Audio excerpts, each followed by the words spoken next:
আসসালামু আলাইকুম এভরিওয়ান, আশা করছি সকলে ভালো আছেন। শীত পড়বে, আজকের আয়োজনে থাকছে চিতই পিঠা আর সাথে থাকবে হলো চিতই পিঠা দিয়ে খাওয়ার জন্য সরিষা ভর্তা। আশা করছি আপনাদের সকলের কাছে ভালো লাগবে। যেহেতু শীত চলে এসেছে সেহেতু বিভিন্ন ধরনের পিঠা কিন্তু খেতেই হবে, তাই আজকে আমি আপনাদের সাথে শেয়ার করব চিতই পিঠা গ্যাসের চুলায় এবং কড়াইতে কিভাবে চিতই পিঠা তৈরি করা যায় সেটাই আপনাদের সাথে শেয়ার করব। আশা করছি আপনাদের সকলের কাছে ভালো লাগবে। আমার আজকে সহজ রেসিপি আপনাদের সকলের কাছে যদি ভালো লাগে তাহলে অবশ্যই আমাকে একটু সাপোর্ট করে যাবেন। আর এই পিঠা বানানো একেবারেই সহজ। তো চলুন দেখে আসি আমি পিঠা বানানোর জন্য কি করছি। চিতই পিঠা তৈরি করার জন্য আমি একটা বলে দিয়ে দিচ্ছি 2 কাপ শুকনো গুঁড়া। কিনাটা দিচ্ছি আমি, আপনারা যদি পারেন তাহলে নিজেরা চালটাকে গুঁড়ো করে তারপরে চালের গুঁড়ি তৈরি করে নিতে পারবেন। তো আমি শুকনো চালের গুঁড়া দিচ্ছি। তারপরে এখানে দিয়ে দিলাম স্বাদ মতো লবণ দিয়ে একটু মিশিয়ে নিব। মিশিয়ে নেওয়ার পর এখানে হালকা কুসুম গরম পানি দিতে হবে। আমি প্রথমে 1 কাপ কুসুম গরম পানি দিয়ে প্রথমে ভালো করে একটু মিক্স করে নিব। তারপর অল্প অল্প পানি অ্যাড করে এখানে সুন্দর একটা গোলা তৈরি করে নিব পিঠার জন্য। আপনারা কিন্তু একেবারে পানি দিতে যাবেন না, একেবারে পানি দিতে গেলে কিন্তু এতে বিপরীত হয়ে যাবে। সবসময় আমি একটা কথাই বলি, আপনারা কখনো একসঙ্গে পানি দিতে যাবেন না, অল্প অল্প পানি দিয়ে তারপরে ব্যাটারটা তৈরি করে নেবেন। তো আমি 2 কাপ চালের গুঁড়ির জন্য দিব হলো 2.5 কাপ পানি। আর আপনারা চাইলে 2 কাপ গুঁড়োর জন্য আপনারা 3 কাপ পানিও কিন্তু দিতে পারবেন। তবে 3 কাপ দিলে একটু বেশি হয়ে যাবে পানিটা, একটু কম দিলেও কিন্তু চলবে। তো দেখতে পাচ্ছেন আমি অল্প অল্প পানি অ্যাড করে তারপর গোলাটাকে তৈরি করে নিচ্ছি। আর খুব সুন্দরভাবে কিন্তু মিশিয়ে নিতে হবে। আমি প্রায় 10-15 মিনিটের মতো আর কি চালের গুঁড়োটাকে খুব সুন্দর করে আর কি ফেটিয়ে নিয়েছি। আপনারাও কিন্তু খুব সুন্দর করে ফেটিয়ে নেবেন। চিতই পিঠার ব্যাটারটা যতটা সুন্দর হবে চিতই পিঠা কিন্তু ততটাই মজাদার হবে, অনেক ছিদ্রযুক্ত হবে। তো আপনারা একটু ধৈর্য সহকারে তারপরে পিঠার ব্যাটারটাকে তৈরি করে নেবেন। তো দেখতে পাচ্ছেন আমি কিন্তু পিঠার ব্যাটারটা তৈরি করে নিয়েছি।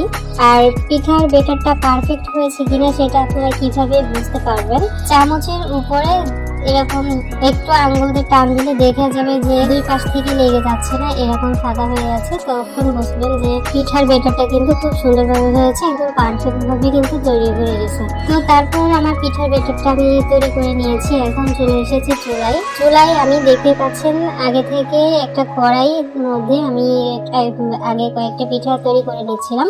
আর আপনাদের কড়াইতে যদি সমস্যা হয়, পিঠা যদি তুলতে সমস্যা হয়, অনেকে আছে যে পিঠা ছিঁড়ে যায়, তো আপনারা একটু পেঁয়াজ কেটে এরকম একটু তেল দিয়ে ঘষাঘষি করে নেবেন। প্রথম কয়েকটা পিঠা বানাতে হয়তো সমস্যা হবে, কিন্তু পিঠা বানাতে বানাতে দেখবেন যে বেশি আর সমস্যা হচ্ছে না, পিঠা তুলতে আর কোনো সমস্যাই কিন্তু হবে না। তো আপনারা এই টিপসগুলো কিন্তু ফলো করবেন, তাহলে দেখবেন যে পিঠা ভাঙবে না, চলবে না, একদম আস্তেভাবে পিঠা কিন্তু তৈরি হয়ে যাবে। তো একটা পিঠা তৈরি করতে 4-5 মিনিট মতো সময় লাগবে। চুলার আঁচটা মিডিয়াম থেকে একটু লো করে নেবেন, তাহলে কিন্তু হবে। আর অন্যদিকে আমি সরিষা ভর্তা করার জন্য এখানে নিয়ে নিলাম হলো 3-4টের মতো কাঁচামরিচ, তারপরে কিছু আছে রসুনের কোয়া আর হলো পেঁয়াজ কুচি।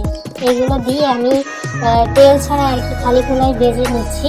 হালকা একটু তেলে নিলেই কিন্তু হবে। যখন একটু কালার চলে আসবে পেঁয়াজ রসুন আর ঝালে, তখন আর কি তুলে নিতে হবে। আর আমি আগে থেকে কিছু সরিষা আমি পানিতে ধুয়ে খুব সুন্দর করে ভিজিয়ে রেখেছিলাম। এই যে শিলপাটার মধ্যে আমি সরিষা তারপরে ঝাল পেঁয়াজগুলো দিয়ে দিলাম আর হলো লবণ দিয়ে এগুলোকে বেটে নিলাম একসঙ্গে করে। তারপর আমি আপনাদেরকে দেখিয়ে দিচ্ছি। তো দেখতে পাচ্ছেন আমাদের চিতই পিঠা এবং সাথে সরিষা ভর্তা কিন্তু রেডি হয়ে গেছে। আর সরিষা ভর্তা দিয়ে চিতই পিঠা খেতে কিন্তু খুবই মজার হয়, আপনারা কিন্তু সকলেই জানেন। যারা জানেন না অবশ্যই দেখবেন, খেয়ে দেখবেন যে অনেক মজার লাগে কিন্তু খেতে। আর দেখতে পাচ্ছেন আমার পিঠাগুলো কিন্তু হয়ে গেছে আর অনেকটা কিন্তু সফট হয়েছে। আর নিচেই উপর থেকে ওরকম ছিদ্র ছিদ্র বোঝা যাচ্ছে না, কিন্তু নিচ থেকে কিন্তু পারফেক্ট, মানে অনেক ছিদ্রযুক্ত হয়েছে। আপনারা যদি বাড়িতে ট্রাই করেন তাহলে কিন্তু বুঝতে পারবেন। তো এই ছিল আমাদের মূল রেসিপি আজকের মতো। আমার আজকের সহজ রেসিপি আপনাদের সকলের কাছে কেমন লাগলো অবশ্যই কমেন্টস করে যাবেন। আর পিঠাগুলো দেখতে পাচ্ছেন অনেকটা কিন্তু সফট, অনেকক্ষণ পর্যন্ত কিন্তু সফট থাকবে, ড্রাই হয়ে যাবে না।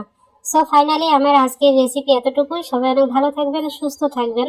আমার পরবর্তী ভিডিও দেখার আমন্ত্রণ জানিয়ে আজ এখানে বিদায় নিচ্ছি। আল্লাহ হাফেজ।